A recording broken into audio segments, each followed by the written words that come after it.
我们现在才刚抵达 Interlaken， 然后我们想要先去住宿放行李，再出来逛逛。但今天的景点没有很多，我们只排了一个瀑布。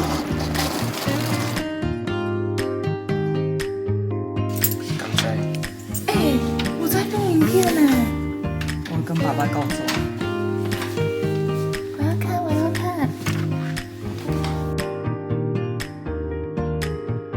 我们枕头上有巧克力，有一个小鱼缸。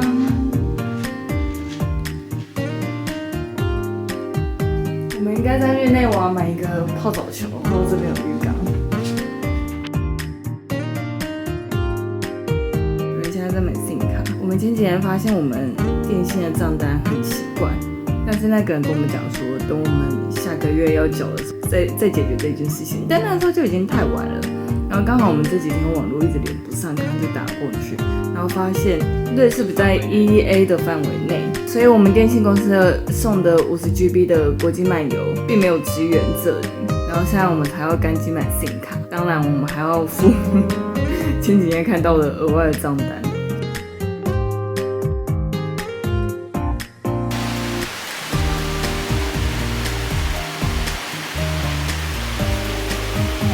哦，你说的那个博物馆，对啊，我记得我们那时候讨论是没有冰岛的壮观，然后又太贵，所以我们想说去餐厅，去那个餐厅喝一杯咖啡，我们就走了。这里是一个著名的石灰岩洞穴，洞穴内还保留着史前人类的聚落遗迹。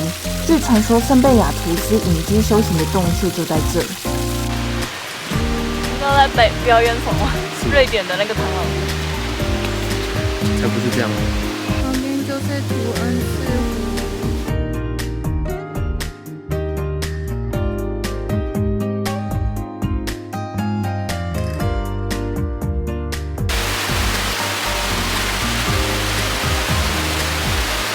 好漂亮哦，这个瀑布。让我爬，绝对给你塞个迷你帽帽。终于到了。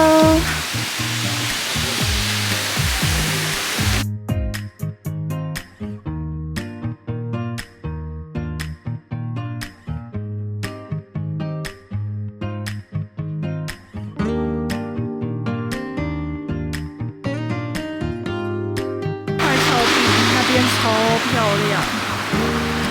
刚刚跟老公说，我发现这边的公车每一台颜色都不一样。有的时候会用颜色区分说它是只开城内或者是城外，但是这边就是从城隍绿蓝靛紫，没有啊，我们至少现在看到3个颜色。你怎么在外面吃饭？没有手工的，你怎么在外面吃？你怎么在外面吃？因为我们没有定位，然后我们大概1个小时后是回程的末班车，所以我们必须在外面吃。你想看今天的体感温度是几度？现在只有-1吧？对。而且我们还找不到服务生，救命啊！可是我觉得这家其实不过看起来很有料，如果我们没看到更厉害的，我们就再回来这边试试。来取暖呢？这个好舒服。他刚刚还说要不要来一点热茶，要不要来一点热牛奶？你比我还完美。这是1/2份的维也纳猪排，然后跟我的 roasting。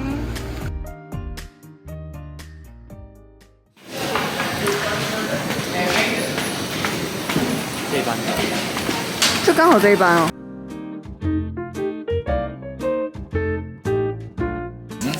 跟狗狗坐一起，他没有看我。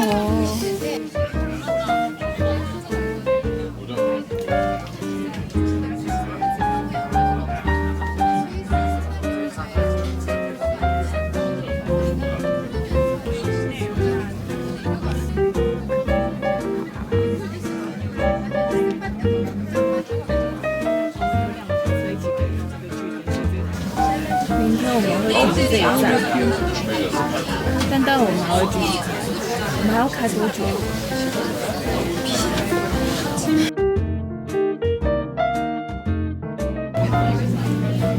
我需要这个小杯子。哪一个小木屋？这边的小木屋比较好看，刚刚上面的就还好。我们现在坐到黄皮小火车，然后待会要转成红皮。我们今天已经算很早来了，但是人还是不少。圣诞假期，我觉得可以预料中。早上在吃早餐的时候超害怕，从昨天就开始害怕，想说干都是雾怎么办？今天早上吃早餐的时候也是跟昨天一样超雾，就上来以后就好了。所以只有湖面那边有看到吗？那个三角形那里，对，那个全部都是雾。我们昨天原本还打算说要后天去，就是明天，但是看到那个少女峰明天是负9度，算了，我们还是今天去吧。今天人比较好，负6度还真的，大家不要说实。但总比越来越人好。看起来很像石头巧克力，就是长得很好吃。少女峰是瑞士阿尔卑斯山脉最壮丽的山峰之一，海拔有4158公尺，比玉山高出许多，与僧侣峰、艾格峰并列为伯恩高地三巨头。关于少女峰名称的由来，许多人以为它是象征着白雪覆盖、宛如披着面纱的纯洁少女，然而事实并非如此。因为我们今天刚好到火车站的时候是上一班，所以我们提早上来了。所以10点14分那一个是别人的车，然后我们是10点半的那一个。Jungfrauberg 原指少女峰北侧的 Wengenat， 这片高山牧场的名称与其历史的拥有者 Interlaken 的修道院修女们息息相关。尽管少女峰在浪漫主义时期便被诗意的颂扬，真正有人成功登顶却是1811年的事。首登者约翰·鲁道夫·麦耶带领探险队征服了这座山峰，而当时的民众还戏称这座山为麦耶夫人。就他竟然让我们提早上去，还有位置，那就这个。他可能看也没坐满，所以就通了。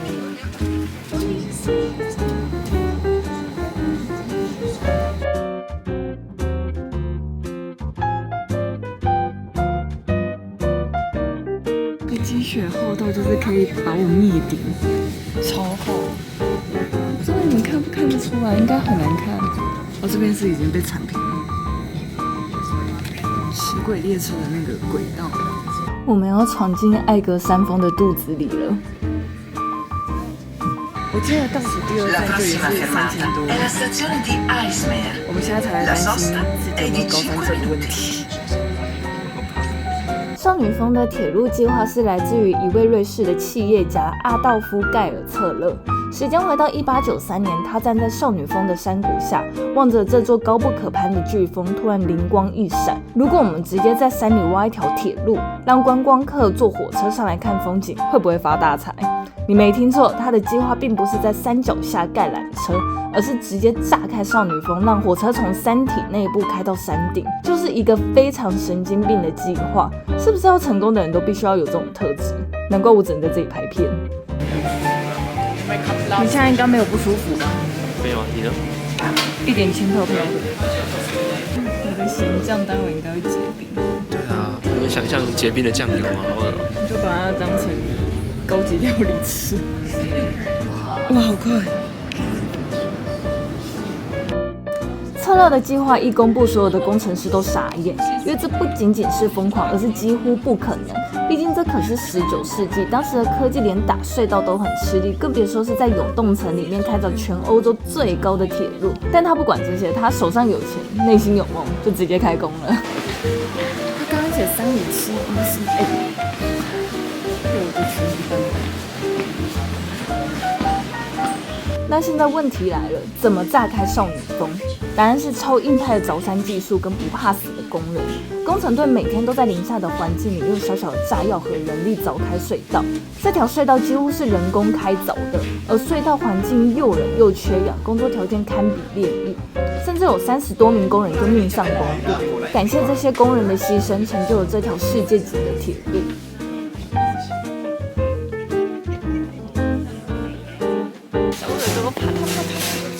其实一点都不冷，对我们来说真是小 case， 而且连手套都不用戴，现在也觉得有点热。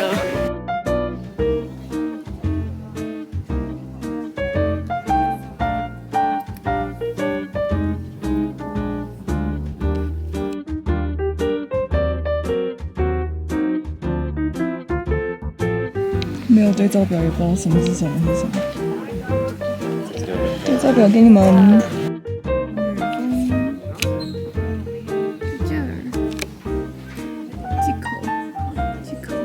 几口叫少女风。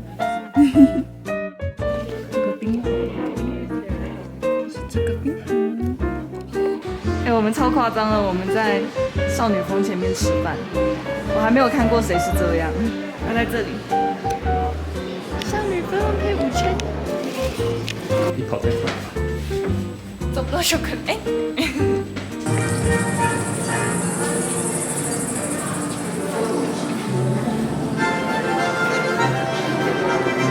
哇，他做他的模型哎。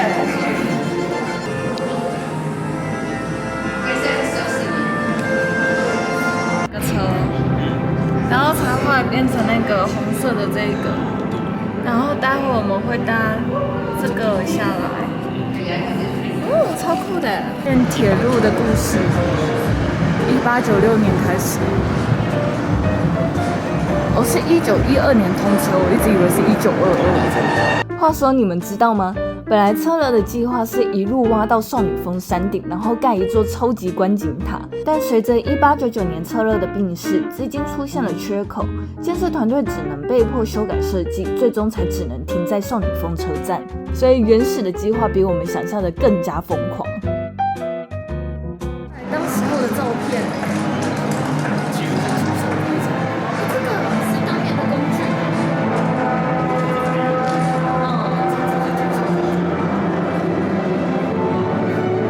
尽管以上种种，少女峰铁路依然成为了欧洲最高的登山铁路，每年吸引100万游客朝圣。从一个听起来很荒唐的计划，到今天的世界级景点，这条铁路证明了一件事：疯狂的想法加上超能力会诞生出历史奇迹。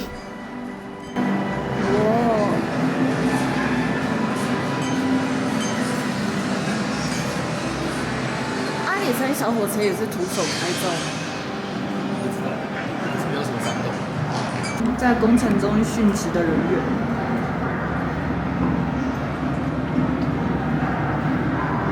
这模型好赞！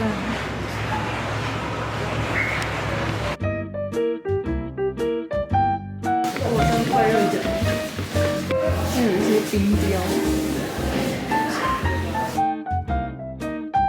我好多选择。哎呦！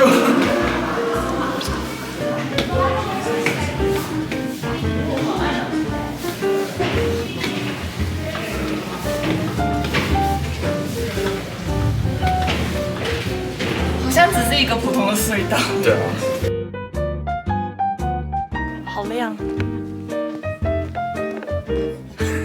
还写死亡风险呢，还告示牌上面写死亡风险。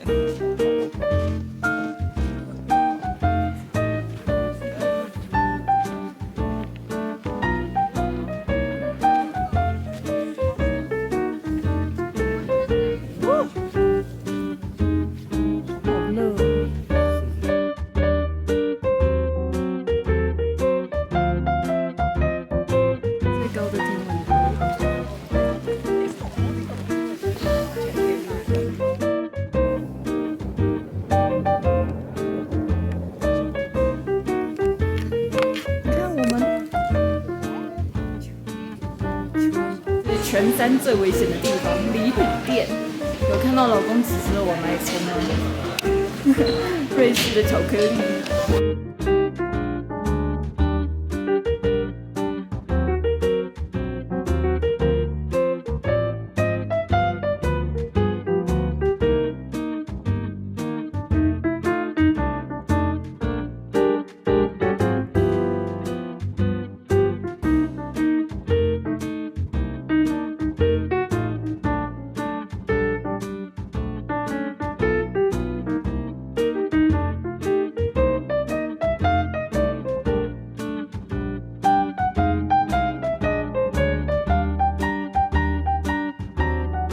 刚刚还在难过没有买到巧克力，只有巧克力粉，因为没有我喜欢的。然后他就给了我一颗，我还吃他给我的巧克力。它里面的巧克力霜好像冰淇淋哦。就熔岩巧克力。搭缆车，搭缆车，我要去搭缆车，结束今天的行程。拜拜，少女峰。我们要搭回去今天换车的地方，然后再搭缆车下去。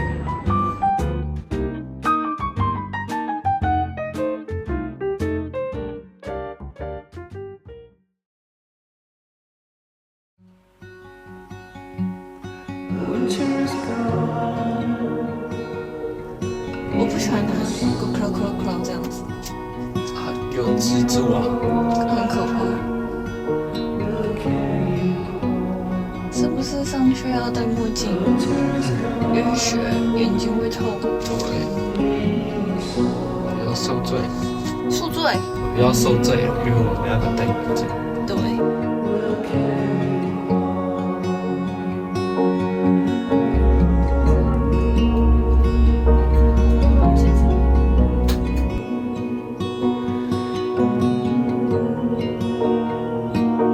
早上红皮小火车的路线就是这一条，然后会穿过艾格山峰的肚子。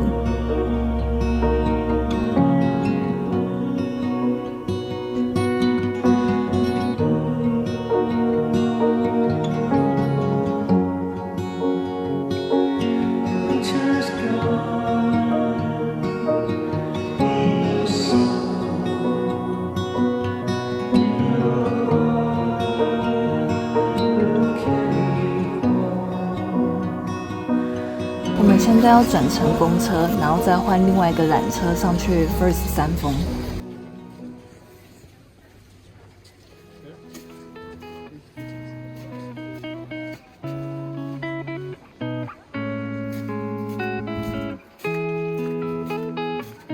这个缆车分有3个阶段，能够迅速的将你从山谷带往海拔2168公尺的格林德瓦 First 山峰。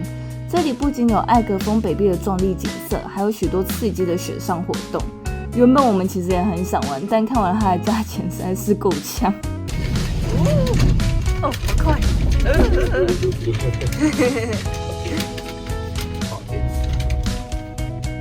这边可以玩这些东西，但是都要另外加钱。所以我们去走走免费的行程就好了，但因为我们时间上也不是很足够，所以只能舍弃前往巴哈尔普湖的健行路线，直接去走天空步道。而那个健行步道全程走完大概是2个小时。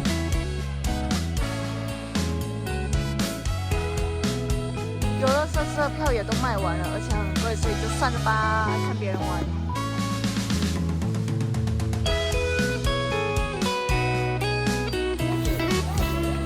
天气非常的好，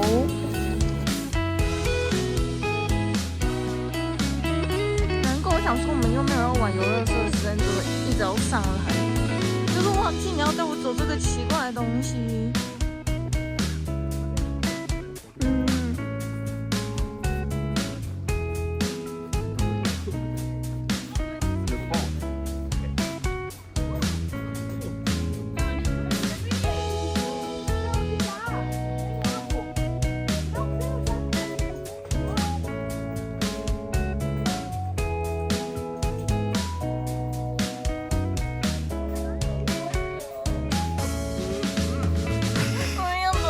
你就走就对了，你只要是不停下来，就很快走了。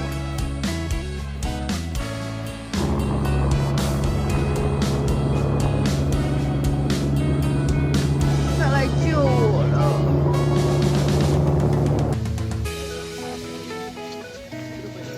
看在这里玩完是几点吧？大概4、5点，那就在樱桃。哎，什么东西打我？后面的你的。它是有套票吗？全玩？可以，好像有。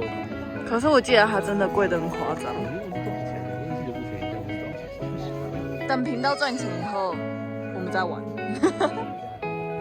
那边还在排超长的。哎，